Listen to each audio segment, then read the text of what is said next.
One of the biggest questions that I get asked is how I structure my calendar and how I spend my time, especially having grown ad outreach to an 8-figure business.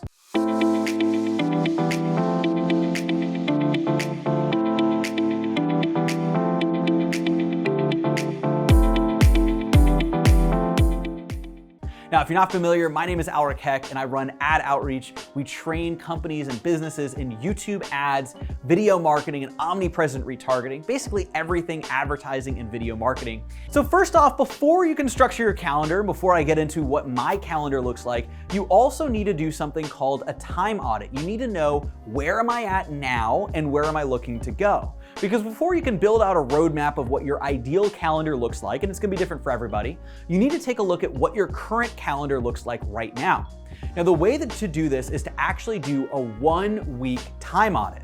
The easiest way, instead of actually trying to think back at what you did over the last week, is just to take out a journal and over the course of the week, jot down literally every single thing you do every day of that week, everything as you do it. So from this time to this time, I was on this meeting. From this time to this time, I was monitoring my ads. From this time to this time, I was looking at the financials. From this time to this time, I was signing documents. I was checking emails. I was doing to-do lists. I was taking a sales call. I was doing X, Y, and Z. Whatever it happens to be, jot down every single thing you do in a journal for every day of a week. Now, some people, when they talk about doing time audits, by the way, this isn't something I invented. This is in several books, talk about time audits as well. I will put some of those resources down below too.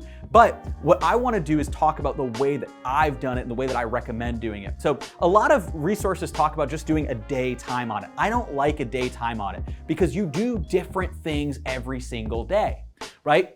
And so what I've found is usually patterns repeat themselves about every week. A month time audit would take way too long to do. It's gonna have too much information. It's gonna be really cluttered. So I like to do a time audit of what I do every single day. The way that I've done this in the past, I've broken down Monday through Saturday, what am I spending my time on? Because usually on Saturdays, I'll still work, but I'll do a different type of work. We'll get into that in just a second, right? But basically what I'll do is I'll map out every single thing I do each day, and I'll jot that down in a journal. And then next to that, what I'll do when I'm looking at it is I'll do a specific grading process, which I'm gonna tell you about in just a second. So the first step here is take out a journal, and every single activity you do for a whole week, jot down what you did, the amount of time you spent on each activity. So now what you're gonna do at the end of the week is you're gonna go back through and you're actually gonna grade every single activity. You're gonna put it into one of 3 buckets. The first are time wasters. These are things that you can potentially remove, or if they actually provide you some type of joy or value, you can keep them. But really, just in general, time wasters are things you want to remove. Maybe that's checking social media a little bit too long, or maybe that is, going in and doing something that's going to essentially waste your time, right? So anything that's a time waster, just label that as a TW, time waster. Then you're going to go through and you're going to label anything that somebody else on your team can do, right, or somebody else can do that doesn't need to be you. Now, you might not have somebody on your team in any of these positions yet, but label anything that you don't personally need to do yourself and what doesn't give you personal joy to do, and label it as a D for delegate. Now, this doesn't mean that you're going to delegate it right now. That just means in the future, right, you're going to delegate this. Imagine if you had infinite budget to pay employees. Is this something you would delegate or not delegate, right? So you put a D as delegate. Even if you're not gonna be able to delegate it right now, we understand. So maybe you're not quite ready yet to get off of sales calls, or you don't right yet have the budget for a marketing manager or a media buyer. That's fine, but just put it down if this is something that's gonna be delegated in the future. So a little bit of a D. So TWD. Then what you wanna do is you wanna go through and find everything that actually is important and list that with an I. These are things that are important for you to do. These are things that you want to keep doing and keep focusing on. So list those with an I. And so at the end of this, you might have a few things that are missing. Now, these might be things that actually provide you some degree of happiness. Maybe they're not as important, or they don't need to be delegated. They're not really a time waste. They don't fit these other categories. You're going to look at those individually, see if they fit a category, or if they're different, then what you can do is you can have them be in their own bucket and you can value each of them on their own. But for the most part, 80, 90 90%, 95% of all of your activities on a daily basis are gonna fall into one of these three buckets, specifically for work. Obviously things with your family, anything like that, all of family, friends, all of that is outside of business. What I'm talking about is the things that you do specifically in your business on a day-to-day basis when you're quote unquote on the clock. And what you wanna do is you wanna map all of these out. So now the next step is we're gonna take all of these that are labeled time waster and we're going to eliminate them. So you want to eliminate everything that doesn't actually provide a genuine value to you. You want to eliminate the time wasters from your calendar, and you would be surprised if you actually do this time audit correctly that there are more time wasters than you could even imagine that just seep into your calendar, or you might not even realize that you check phones at different times. There's actually some apps you can use on your phone called Screen Time to limit your ability to log into specific apps. Maybe it's a social media app, maybe it's watching videos, whatever it happens to be, and you can actually limit your time during a certain period of time. Also, keep in mind that there's different activities. Some activities are important, are learning, right? So watching videos, maybe even like this, where you're learning how to improve your business, improve your mindset, improve the way that you operate as an entrepreneur, that's valuable, that's important, right? Reading books, that's very important, right? Going on social media specifically to post or for information or for inspiration for your business is important. But just kind of, scrolling, you know how it is, right? When you're scrolling, you not really have a purpose in mind, that can be a time waster. So you wanna make sure that you know what's a time waster and what's actually important, and you allocate that accordingly, right? So I've had some people say, that reading books is a time waster. Absolutely not. That's very important. It's very important that you're actually educating yourself and you're actually learning. And so what you want to do is you want to take a look at all the time wasters, eliminate them unless they provide genuine value and unless they were miscategorized. Then look at everything that you can delegate. And here's what you're going to do. Everything that you've listed as a D for delegate, you're going to categorize into different roles. So sales calls, all of your sales calls would be salesperson, right? All of your marketing activities would be a marketing person. Operations activities would be operations, right? All of your client service and client success would be client success, right? All of these different activities that you do that you in the future want to delegate, you can put into these buckets. And then here's the secret. How do you pick your next hire in your business?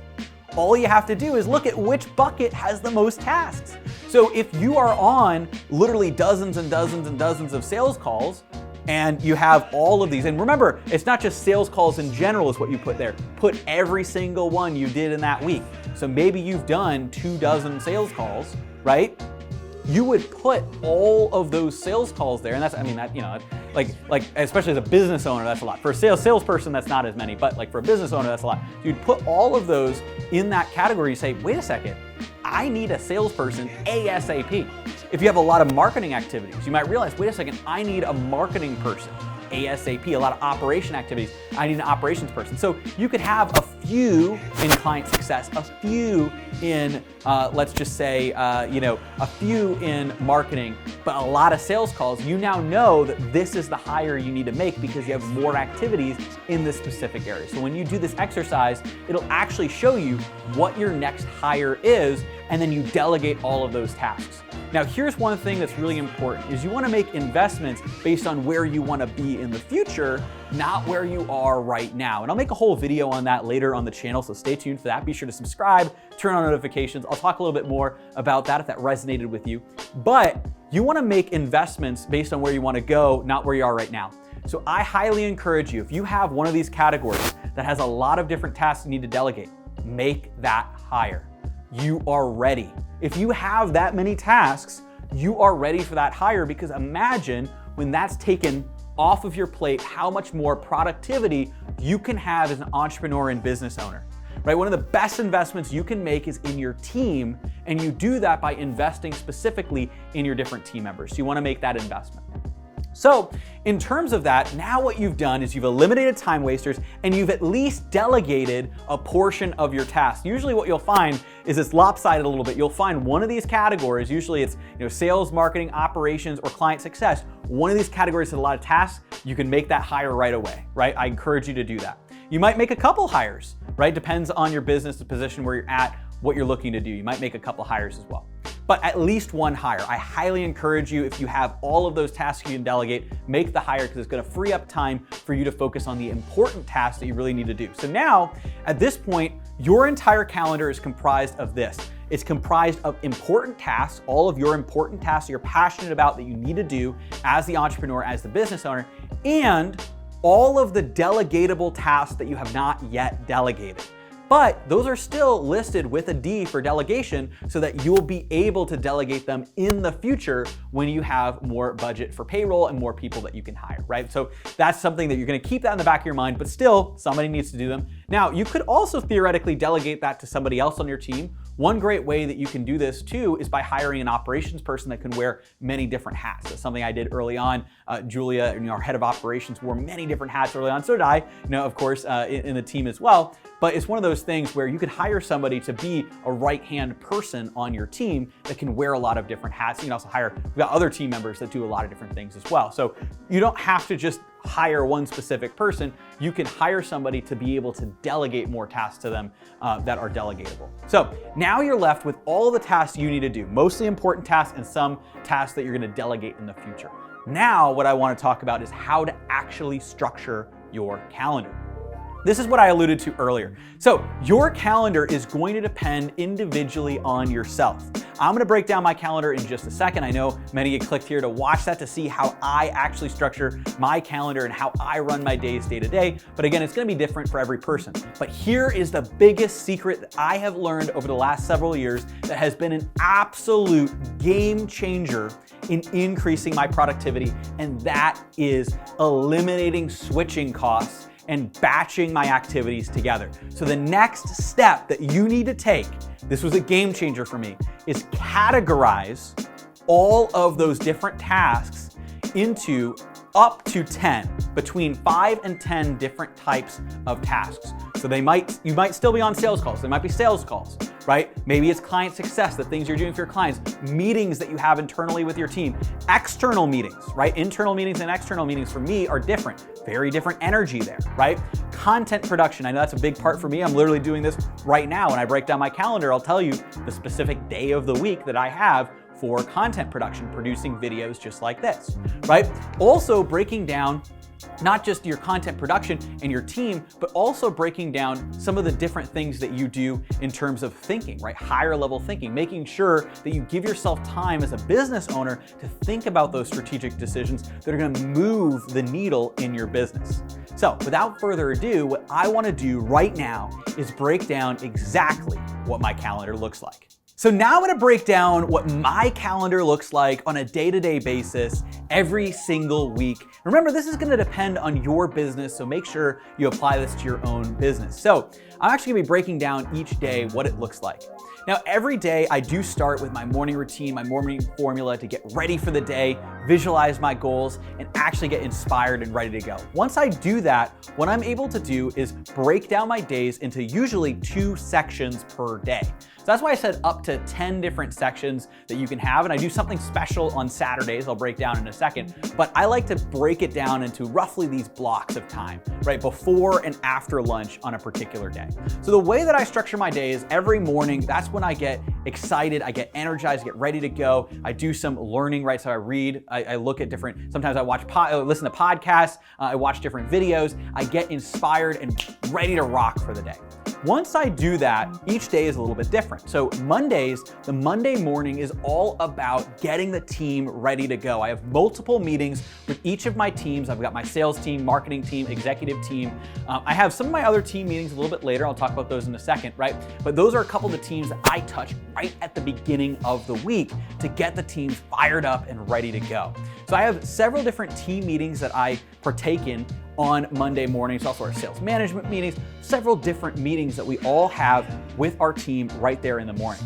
Then in the afternoon, I have that open for internal meetings or meetings where I'm moving my business forward. So that might be meetings with specific teams about specific topics or items. It might be a specific meeting where I'm actually looking to invest in something for Ad Outreach or one of our companies. It might be a meeting for one of our other companies like our SaaS, keywordsearch.com. We have our e-commerce brand, elgear.com. We have AppFind, our YouTube channel. There's several different areas, right? So it might be a meeting about one of our different brands brands or companies that I'm gonna have all internal around Monday. So Monday itself is all about kickstarting the week and actually getting everything internal done. Now, I'm at a stage in my business because ad outreach is doing over 8 figures where I am mostly directing the people and leading the people on my team who are implementing. So I am less of the direct implementer. The exception, of course, being content, which I'll talk about in a second, right? Content and creating content, obviously, value here on YouTube, content that we post in our Facebook group and some of our other areas, but also not just that, also creating content for our clients. That is one area where I am implementing, but in a lot of other areas of our business, I'm actually leading the teams that then go out and implement all of our different strategies, right? It's really important for me to be that chief strategist and leader for my team. So on Mondays, the beginning of the day is very structured. It's the specific team meetings I have to kick off the week. And then the second half of the day is focused all around specific meetings. It's gonna vary week to week to push the business forward, right? I actually, what I really look at it is that is the time that I am moving and propelling the business forward with specific meetings. Then at the end of every day, so the beginning and end of every day is roughly the same. At the beginning of every day, I'm getting my vision started, I'm getting fired up, I'm getting aligned so that I can show up 120% throughout the day. And then at the end of the day, what I'm typically doing is I'm actually going through all of my Slack messages, all of my emails, everything that I missed, doing a lot of my admins and to-dos. Now, I do this specifically because it works for me. I like to get motivated in the morning. I don't want to be answering a ton of emails. I want to be motivated so I can show up 120% for my team. Then I'm on meetings throughout the day. I'm not just checking my Slack emails and messages throughout the day. It's really important that you don't have these switching costs where you're going back and forth between different things. That was one of my biggest time wasters, was going through and constantly, checking emails throughout the day, checking Facebook throughout the day, checking these, ads throughout the day, going in different areas. One exception is I do check Slack pretty regularly throughout the day because there are different meetings that are being moved forward. So that's the one thing that I do check between meetings. And, I'm still determining, and honestly, this is all work in progress, I'm still determining if that's the best strategy. I do believe it is right now because I can respond to something very quickly, but checking emails throughout the day, I stopped doing that because oftentimes those were more of a distraction. They were more external. So especially on Mondays, I want to focus solely internally within the business. And then at the end of the day, I can catch up on all my to-dos and tasks, get all that stuff done, and then also do, some more research, reading, learning, right? More things that are gonna propel myself forward long term. Then on Tuesdays, what I do, so Monday is very internal, structure at the beginning of the day, and more individual at the end of the day. Then Tuesdays, I block off completely for projects and content and production. So I don't have a single Zoom call scheduled on Tuesdays. Today is actually a Tuesday. I'm filming content right now in my office, and I don't want to have to think about the switching costs of I have a Zoom call at this time, or I have to do this at that time, or I have this meeting at this time, or I'm talking to this person. I just want to focus on producing the best content every single Tuesday. And so we set up, as you can see, this is my office. We set it up, we get everything ready to go. If I'm thinking in the back of my head, man, in an hour I have this Zoom call, that's gonna be a problem. I wanna show up 120% for you watching on YouTube so I can provide the most value here. And so what I do is I actually block off Tuesday as my content and implementation day, where what we're gonna do is get content done, whether it be content here for the YouTube channel, for our Facebook group, which by the way, if you're not a part of our Facebook group, YouTube Ads for Entrepreneurs, and also our video clients group, how to get high paying clients using organic video, we'll post both those links down below, constantly posting value in those groups as well. What we're doing is we're producing all this organic content for YouTube, Facebook, Instagram, LinkedIn, all the platforms, and I'm also producing content for our clients, and we're also doing brand new trainings and bundles and things that we're doing and giving away that we can constantly be producing. So anything that requires me to produce something new, I'm gonna do on Tuesdays. Wednesday is my high level day. So again, you can see the theme here, my days are themed, right? Monday is internal meetings pushing the business forward, getting things kicked off. I love starting the week that way. Tuesday is let's get stuff done. Let's focus on projects. Let's focus on content. Wednesday is High Level Wednesday. I love High Level Wednesday because I am able to focus on the big picture right in the middle of the week. It's the perfect time. The beginning of the week, you're kicking things off. It's hard to focus on big picture. End of the week, it's also a little hard to focus on big picture, although you can kind of do it sometimes. But Wednesday, I find, is the perfect day to really think, okay, big picture, what am I looking to do? So in Wednesday mornings, what I do is I have our high level meetings with our different teams. I actually have a high level marketing meeting, right, where we dive into all of our future marketing, like what's kind of the high level strategies of what we're doing, not the day-to-day KPIs, but where are we looking to go? Then I have our high level executive meeting and our high level client success meeting, right? What are we doing for our clients to help them at a higher level? What are we doing as an executive team to move the business forward every single week?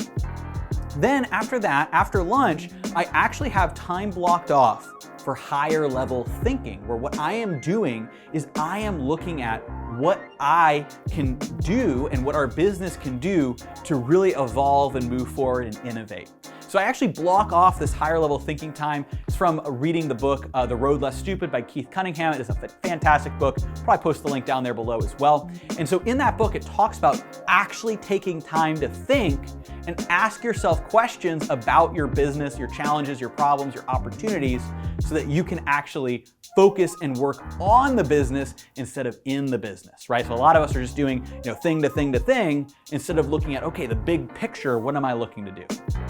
Then on Thursdays is my external meeting day. And honestly, this is probably the most tiring day, and that's why I like to have it on Thursdays. Now, I love it, but I am back-to-back scheduled most Thursdays. This is also the only day I allow people in general, right, externally who are asking for a call with me to get on a call. So I'll do podcast interviews externally, right? That's technically content, but that's going and meeting other people. I'll do networking calls on Thursdays if I'm meeting with certain people. I'll do calls, I'll do our client calls, right? We have client calls. We're diving in, showing our clients some of our advanced strategies. We're doing hot seats, things like that. I'll do different calls with different people on Thursday that is external. External calls, client-facing calls, potential clients, things along those lines, right? Then on Friday, I call my Flex Friday. That's more of a flexible day. The morning has some meetings and the afternoon has more flexible availability. So Friday's a little bit more, let's clean up whatever I missed, whatever I need to put in, we'll put in. If there's some more, big picture things or there's some more individual meetings, we'll put those into Fridays. Then on Saturday, I like to do what I call coffee shop work. This is work that I enjoy, creative work. Maybe it's writing, maybe it's looking at ads, maybe it's coming up with new ideas, maybe it's more high-level thinking, right? It is this more creative work that I can do on a laptop. I don't need to be on the clock. I don't like to schedule Zoom calls at all on Saturdays, but I will work on Saturdays and I'll do it in a fun environment at a coffee shop. Bonus points if I can actually do it with a few members of my team or some friends, that I can actually work side by side and get some things done, but in more of a fun environment, more lighthearted style work, more creative work, right? Less intensive work, but still getting things done and still working on Saturdays to add that extra day of the week into the week so I can have that competitive edge.